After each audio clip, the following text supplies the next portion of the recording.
Hi everyone, I'm Yineng Zhang from Together AI, and I'm the senior director there leading the inference team.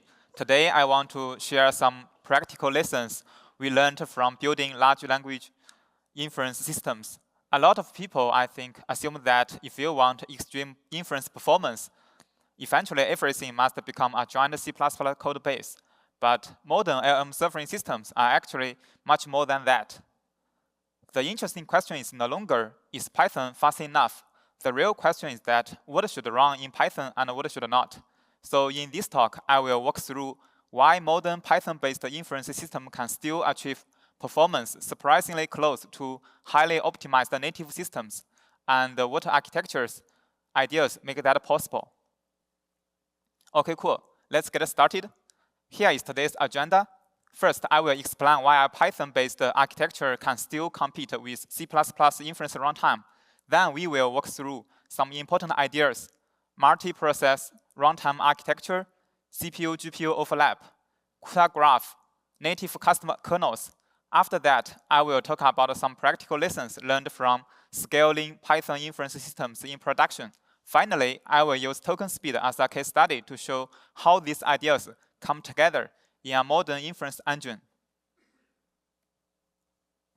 Before discussing runtime architecture itself, I think it's very useful to first understand how modern LLM serving systems look like.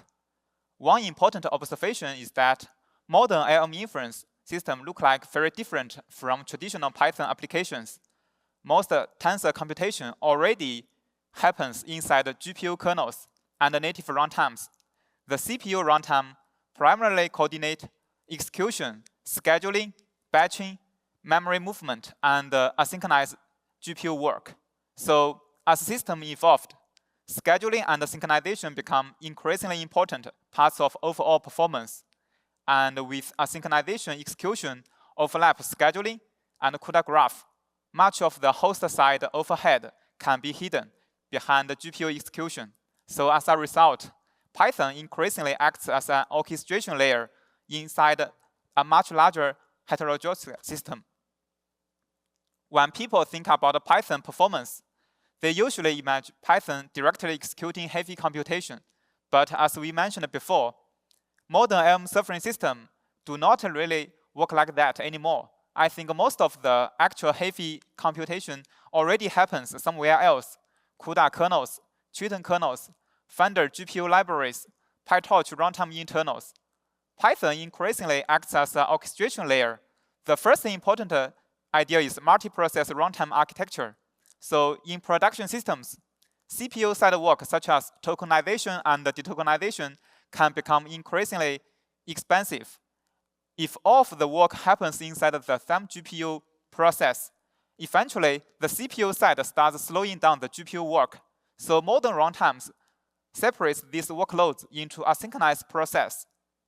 This allows tokenization, routing, scheduling, and GPU execution to progress independently.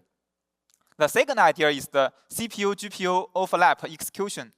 The GPU is executing one step while the CPU is preparing the next step.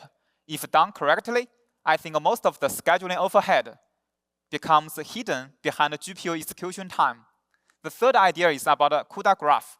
Even after overlap scheduling removes the most cross-iteration CPU overhead, I think each iteration still contains non-trivial kernel launch and runtime overhead inside the execution step itself.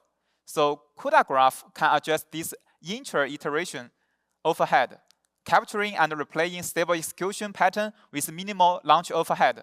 The fourth idea is about the native kernels. So performance-critical operations are ultimately implemented in CUDA, Triton, or Founder-specific kernels. Python coordinates these kernels, but doesn't execute the heavy tensor computation itself. So the architecture becomes Python orchestrates plus native execution. That's why a modern Python runtime can still achieve very competitive inference performance. This is an early architecture diagram from LLM. LLM is a very early LLM inference engine. And one important insight here is that tokenization and detokenization are isolated into separate process. This sounds very simple, but I think it becomes very important at scale. At a small scale, Python's GRL often doesn't matter very much, but once GPU becomes fast enough, CPU-side orchestration overhead starts becoming feasible. Even if tokenizers are implemented in Rust or C++, calling through Python can still introduce synchronization overhead or GRL contention. So the runtime architecture itself becomes extremely important. The router continuously batching requests and schedules inference work, while tokenization and detokenization happen independently. So this prevents CPU-side processing blocking GPU scheduling. One way to think about this is something like, oh, the GPU should spend its time on tensor computation, and everything else should avoid interacting with the critical paths. Let's talk about the CPU-GPU overlap. The idea is conceptually simple, but extremely important. While the GPU executes step n, the CPU is already preparing step n+1. That means building the next batch, updating schedule metadata, preparing execution plans, organizing memory movement. All of this happens concurrently with GPU execution. The goal is not necessarily eliminate the scheduling overhead. The goal is to hide it behind the GPU execution. Once overlap is done correctly, scheduling overlap becomes much less feasible in end-to-end latency. So this is one reason why Python runtime can still remain competitive, because the GPU remains the dominant bottleneck. CUDA graph is essentially a way to capture an iteration of GPU execution once and then replay it efficiently many times afterward. So instead of repeatedly launching many small kernels from the CPU every time, the runtime can replay a pre-recorded execution graph with much lower host-side overhead. This can significantly reduce the CPU launch overhead and Python dispatch overhead on the critical path. Another important architecture idea is the role of PyTorch custom OPs. I think PyTorch has already provides a very powerful tensor runtime. For example, it handles tensor lifecycle, memory ownership, stream semantics, device semantics. Custom OPs allows us to expose native kernels as a Python tensor operation. So underneath, the actual implementation may be a CUDA, Triton, vendor-specific kernels, but from Python's perspective, they behave like ordinary tensor operation. I think this is a very important abstraction boundary. Python remains its orchestration layer. PyTorch becomes the tensor runtime layer. So native kernels handles the actual acceleration. So modern inference systems are no longer Python vs C++ or vs Rust. They are layered systems where different components are optimized for different responsibilities. One important lesson we learned that Python is actually excellent execution plan language. I think it enables fast iteration, rapid experimentation, strong ecosystem integration, and relatively low engineering friction. This is one reason why the AI system moves so quickly. But as the system becomes larger, another type of complexity starts dominating. The hard part is that actually it's not tensor computation anymore. I think the hard part becomes something like statement management, resource ownership, rollback correctness, scheduling coordination, asynchronous orchestration. And in Python, many important inference gradually become complexity. For example, who owns the resource? Whether state can still change, whether an operation is still valid, whether rollback is safe. So as the system grows, correctness increasingly depends on code review, engineering discipline, conventions between teams. And over time, I think state starts spreading cross modules. Coupling becomes complexity. So scheduling logic becomes harder to reason about. So one important realization for us was Python works extremely well for the execution plan, and large-scale control plans actually require strong inference and strong inference interface constraints. Now I want to briefly show how these ideas come together in a real system. Token speed is a modern LLM inference engine designed around these architecture principles. Token speed is a highly performant open source LLM inference engine. The goal is to combine very high efficiency, hardware efficiency, and strong usability, modular architecture, fast iteration speed. So one important design philosophy is that separation of responsibility. Different parts of the systems optimize for different goals. For example, Python optimizes for iteration speed. Kernels optimize for hardware efficiency. The schedule optimizes for correctness and orchestration. The path is right now some early performance results relative to TensorRT-LLM. The broader point is not that Python magically faster than native systems. The point is that modern layered architecture allow Python-based runtime can still remain highly competitive. This slide summarizes the overall architecture. So at the bottom is the kernel layer. I think this layer owns the performance critical GPU computation. So the kernel path may implement with CUDA, Triton, Fender kernel backends. Above that is the execution plan. The execution plan is implemented primarily in Python. This allows rapid iteration and lower engineering friction. Python coordinates execution, batching, runtime orchestration, and iteration with the broader AI systems. The front-end layer, token speed SMG, it handles everything outside the core GPU inference path. That includes tokenization, detokenization, API serving, parser, routing, multimodal pre-processing.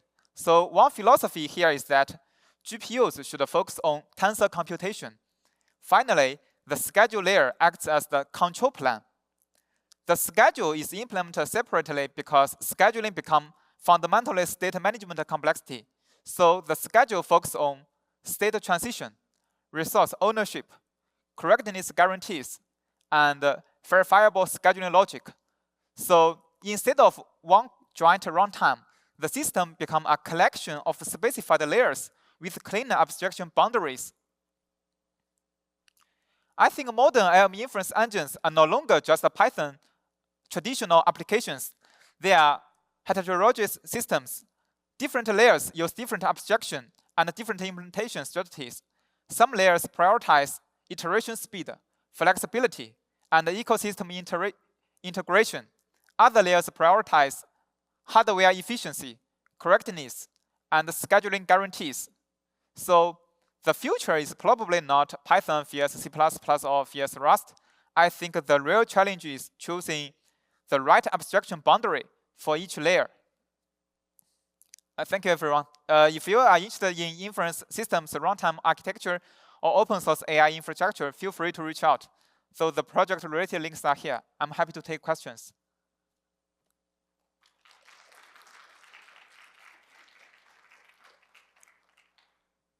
So you said like one of the biggest challenges is like state management.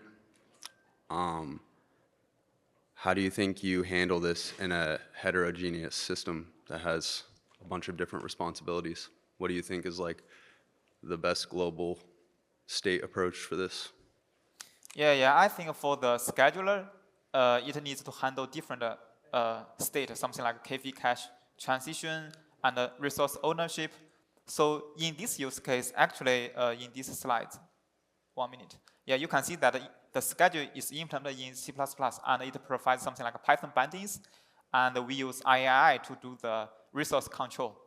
So when the something like 1 minute here.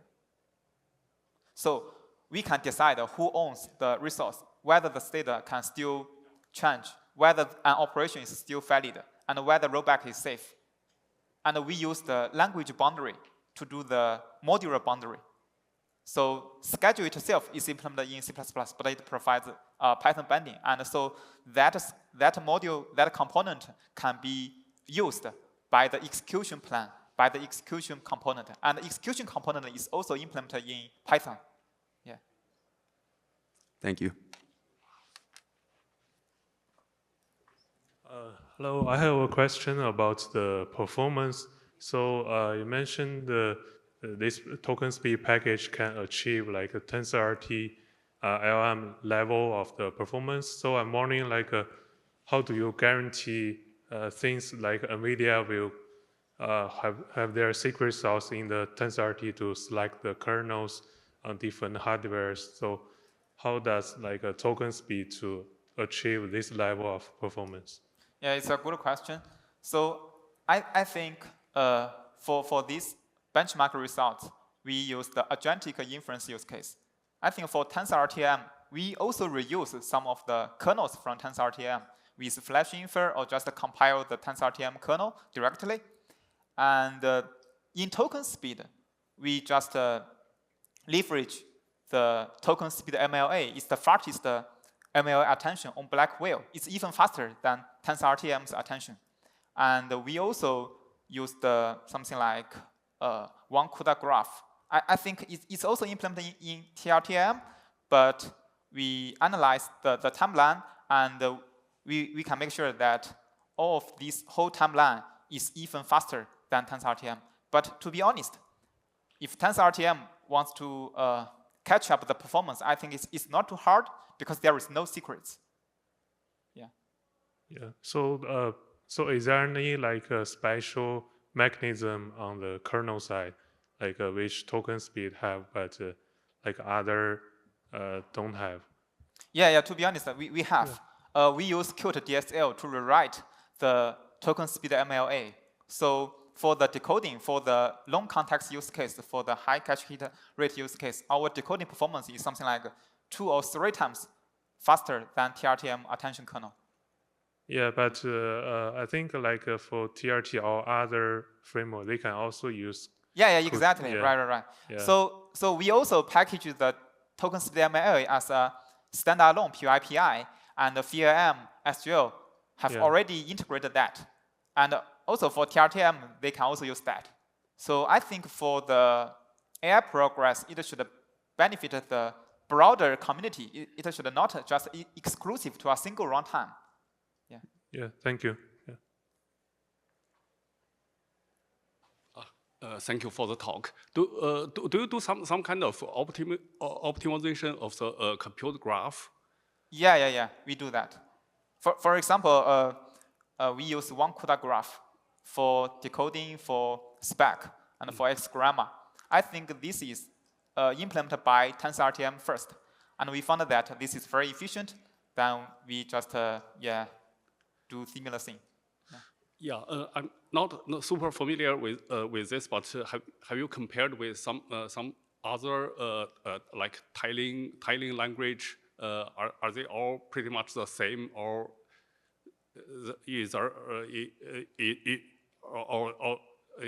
have you done any comparison there? To be honest, we only compared with TensorRT-LLM because TensorRT-LLM has the SOTA performance on black whale. So I think it's a strong baseline, and we use NCs to do the timeline analysis. And at last, we found that our iteration is something like 10% or even 20% much faster than TRT-LLM. Yeah. Thank you.